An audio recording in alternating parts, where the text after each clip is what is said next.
All right, well, let's bring in our final comic of the evening. This guy actually wanted to perform here for a while. I'm really excited we got him.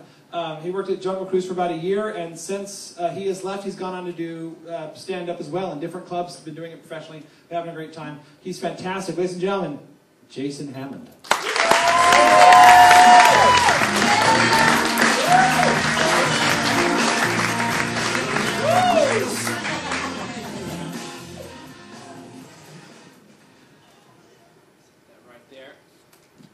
Hi, how you guys doing? All four of you. Great. That's fantastic. Great. Well, it's great to be here on a cool night, special night. There's some people I haven't seen in a long time. Ron, John, Benny, Dave, Kaz, my trainer of Jungle, right over there. It's great. Can we give Kaz a round of applause? Is that great? Other people that I can't see because there's a lot. Great. Hey, big important week this week. How many people voted? How many people voted?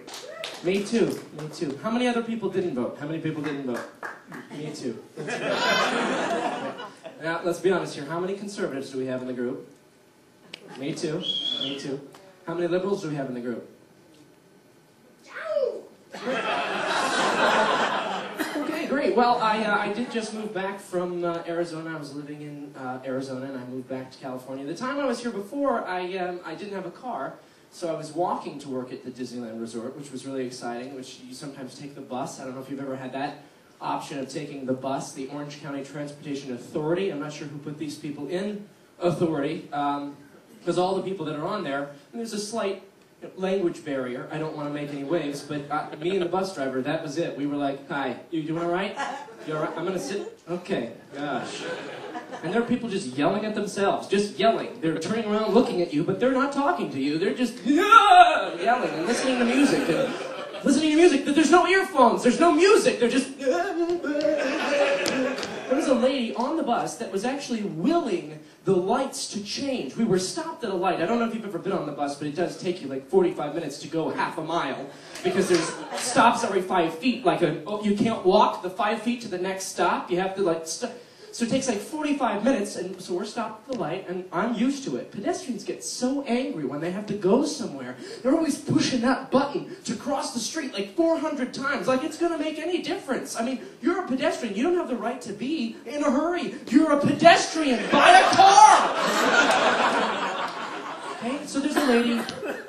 She's crazy. You can tell they're crazy because they're wearing things that don't match. And they've got like an annual pass to Disneyland hanging around. And she's like, come on, light, change. You can change. Come on, please.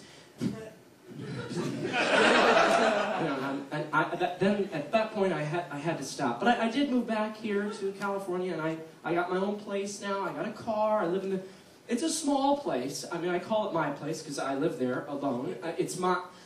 It has a doorbell, which is nice. It doesn't make much sense because I think you think of it as sort of a walk-in closet, a nice sized walk-in closet with a bed and a toilet and a sink and everything. And I live alone because I'd be afraid, you know, in the middle of the night I'd nudge somebody, they'd fall off the bed and hit their head on the sink, which would knock the computer into the tub, and then the toaster would go off and the toast would fly up, and then, you know, the doorbell would ring. But it does have a doorbell, which is really convenient. I don't really understand that. There's no air conditioning in the place, by the way. I just open the fridge for, you know, a minute and a half, and it's freezing cold in there, which is great. No heat.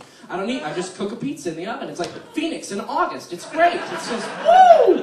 I love it there. But it has a doorbell, which is, I mean, what, am I hiding? Am I in the other room? Hold on, I'm in the back room. I'm just changing the baby. I mean, what can I possibly be doing? You know?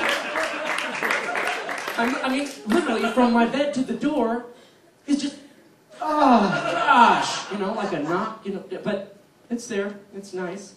And, but living in California is fun. There's some changes that I had to adjust to. I'm sure that we've all been used to the idea of bigger is better, and it's no better than here in California. Bigger cars, bigger windshields, bigger everything, you know, and I don't want to be dirty, but there's lots of bigger things here, and I've learned a lot just driving around. I don't know if you guys have learned this, but commute to me, the word commute doesn't seem to really grasp this hellish journey quite how I think it should be called some sort of, I think the word for commute should be overcrowded prison with a steering wheel and high gas prices, okay? And I say prison not lightly, because we're all criminals, and we're all speeding excessively, and we're throwing out racial slurs and things like we would never use them normally, and we just basically have a blatant disregard for anyone else. But I've learned so much stuff being stuck in traffic. First of all, why are there bullet hole stickers on cars? What possible reason could there be to have bullet hole stickers on your car? Do we wish that we had them for real? Are we that concerned about appearing tougher? Don't you mess with me. Me and my Buick, we've been shot at. Okay? So step back, okay? Word. And speaking of gangsters, what is going on with the music, people? Okay? I appreciate if you like this music, okay? It is 7:30 in the morning. I am driving to work in February. It is 53 degrees outside. Yet this gangster, why they're up at 7:30, I don't know who's up at 7:30 besides the people that work for a living. Okay? Their windows are down. It is 53 degrees outside. It's 7:30 in the morning on a weekday, and they're blasting this music like it's cool. And I have no way to compete with this except for this. And this is what I do. I am next to them, feeling it hurt my stomach as my Frosted Flakes rumbles in my tummy. Right? I put my windows down. I've got automatic windows. It goes down. And do you know what I do? Track number 2 on the double disc set of Phantom of the Opera is the overture. Just blast up Phantom of the Opera. That's all I can compete with. I'm like, yeah, how about that? A little Broadway, a little scary, isn't it? You might want to turn your crap down, okay? Don't make me break out Yanni live at the Acropolis. Okay, buddy? Yeah, because I've got it right here in my little satchel, okay? That's right. Michael Crawford's The Disney album is following that right up, buddy. Huh? Yeah, his version of Just Around the River Bend will make you cry. You little sack of crap. Why don't you get a job? Sorry.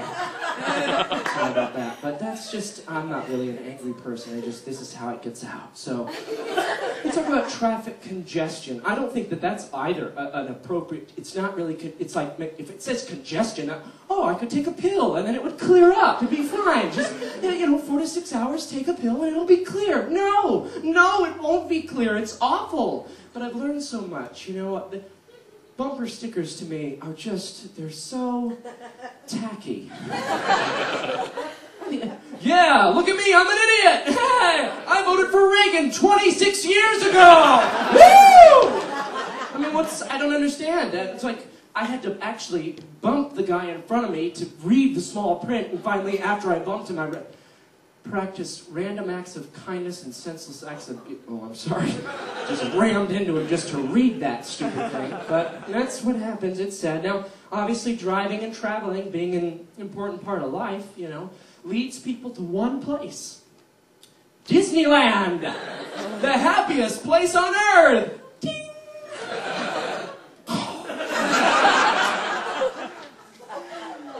You guys have worked there, some of you, and you know the pain and anguish of going through with this. I mean, this is the kid.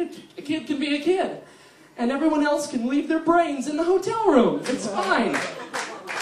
You know how Magic Mountain has, went to Magic Mountain a few weeks ago, that's an experience. They have metal detectors when you enter. And they're like, Billy, you might want to give the man the knife before you go in. Just real family friendly.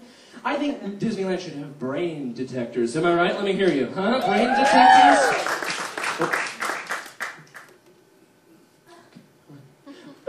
I'm sorry, ma'am. You don't have a brain. I'm sorry. Welcome to Disneyland! Feel free to go anywhere. Ignore any of the directions that you see printed on signs or from cast member instructions.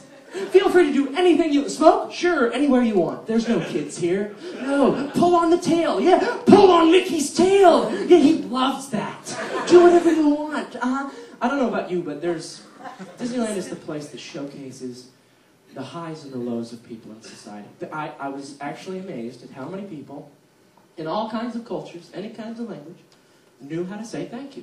Like, we're working there Christmas time. It's funny how Christmas time changes people. Like the 24th of December, yes, it's crowded, but the people are happy, right? They're happy, because they're there with their family, they're on vacation, it's Disneyland. They don't care that they're waiting in line for 2 hours for Indiana Jones. They don't care. They're happy, okay? 25th, still okay, because it's Christmas. If you're not happy on Christmas, then, you know, you've got a problem. I'm sorry. But then the 26th, everything switches. I mean, the 25th, they're happy. The 26th, they're pissed. They are so angry. You know why? Because they're with their family, and they're on vacation, and it's Christmas time, and they're at Disneyland, and they hate it! I don't understand that. But there's the people who say, thank you for working. And sometimes you don't understand what they're saying because they're from somewhere else. They're like, don't go. You think, I think that he said thank you. You're welcome. Go on in. That's great. But then there's the lows. I started at Indiana Jones. That's where I started working, which is a fun ride. I like it and all that. But, you know, you've got people, you see a group coming over, the whole family, just smiling, just cheery, and they're like, yay, we just saw Mickey Mouse. You know, son, when I was your age, I saw Mickey Mouse too. Isn't it great? And then they get up to the front of the ride. They find out their child is just a little bit short for the ride. It's the tallest requirement in Disneyland, you know. It's too good. I'm sorry, sir, your son's not going to be able to ride. What did you say to me? The whole family gets so upset. Everyone is so angry because the kid's too small. You know, the family just starts muttering. You hear muttering and then, are you kidding me? We drove 838 miles. My son has terminal cancer, and you're telling me that we cannot go on Indiana Jones? How dare you? I hope Walt Disney's hand reaches out from the grave and pulls you straight into hell. And the kids are like, Grandma, stop!